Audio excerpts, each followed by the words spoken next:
నమస్తే అమ్మా.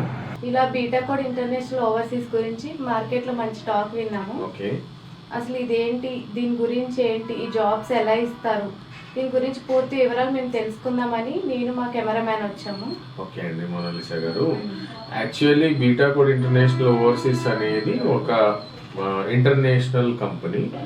దీని ద్వారా మేము యూత్ అంటే మీన్స్ అన్ఎంప్లాయిడ్ యూత్కి, ఎంప్లాయిడ్ యూత్కి technical skill, non technical skill ఉన్న వాళ్ళకు అంటే ఎలక్ట్రీషియన్స్, మేషన్, కార్పెంటర్, స్టీల్ ఫిక్సర్ లాంటి వాళ్ళకి, నర్సెస్కి, డాక్టర్స్కి, ఇంజనీర్స్కి అంటే బీటెక్, బీఈ వాళ్ళందరూ చేసిన వాళ్ళకి, సో ఇలాంటి different characters means education background ఉన్న వాళ్ళని మేము వరల్డ్ వైడ్గా 18 కంట్రీస్కి పంపిస్తుంటాం. అందులో మనకు మిడిల్ ఈస్ట్ కంట్రీస్ ఉండొచ్చు, తర్వాత ఆఫ్రికన్ కంట్రీస్ ఉండొచ్చు, వెస్ట్ ఆఫ్రికా ఉండొచ్చు, సౌత్ ఆఫ్రికా ఉండొచ్చు.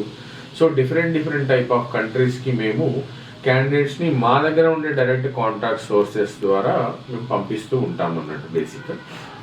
అయితే ఇందులో కూడా ఏంటి అని అంటే పంపించే ముందు అటు కంపెనీ సైడ్ చెక్ చేసుకోవాల్సిన బాధ్యత బీటాకోడ్ ఇంటర్నేషనల్ ఓవర్సీస్కి ఉంటుంది. ఇటు క్యాండిడేట్స్ యొక్క ప్రవర్తన, వాళ్ళ క్వాలిఫికేషను, వాళ్ళకి సబ్జెక్ట్ ఎలా వస్తుంది అనేది చూసుకోవాల్సిన అవసరము బీటాకోడ్ ఇంటర్నేషనల్ ఓవర్సీస్కి ఉంటుంది. కంపెనీ వాళ్ళు మాకు అకౌంటెంట్ కావాలి సార్, మాకు ఒక 5 మెంబర్స్ అకౌంటెంట్స్ అవసరం ఉన్నారు, వాళ్ళు మాకు రిక్వైర్మెంట్ ఇస్తారు.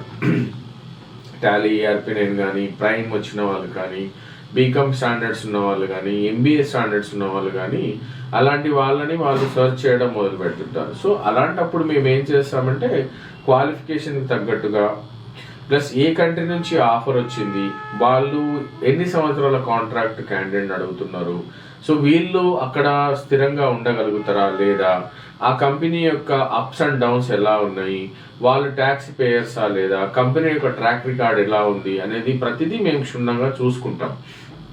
అయితే కంపెనీ నుంచి మాకు బేసిక్గా అకామిడేషను, ఇన్సూరెన్స్ ఉంటుందా లేదా, వర్క్ పరంగా ఎలా, ఎన్ని గంటల వర్క్ ఉంటుంది, ఏ టైప్ ఆఫ్ వర్క్ మాకు ఆర్డర్ వచ్చింది, సో దానికి తగ్గట్టుగా క్యాండిడేట్ కూడా అలాగే ఉన్నాడా, క్యాండిడేట్ హెల్త్ ఎలా ఉంది, సో క్యాండిడేట్ యొక్క క్వాలిఫికేషన్స్ ఏంటి, ఆ జాబ్కి ఏదైతే కంపెనీ మనకు రిక్రూట్మెంట్ ఇచ్చిందో ఆ కంపెనీకి తగ్గట్టుగా ఈ క్యాండిడేట్ ఉన్నాడా లేడా అనేది మనం చెక్ చేసుకుంటాం.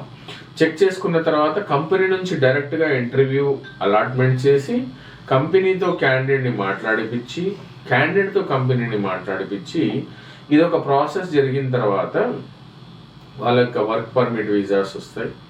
కొన్ని కంపెనీలు ఆఫర్ లెటర్ పంపిస్తాయి, కొన్ని కంపెనీలు డైరెక్ట్ క్యాండిడేట్లని తీసుకుంటాయి. సో ఇదంతా ఒక సిస్టమేటిక్ జోన్లో జరుగుతూ ఉంటుంది.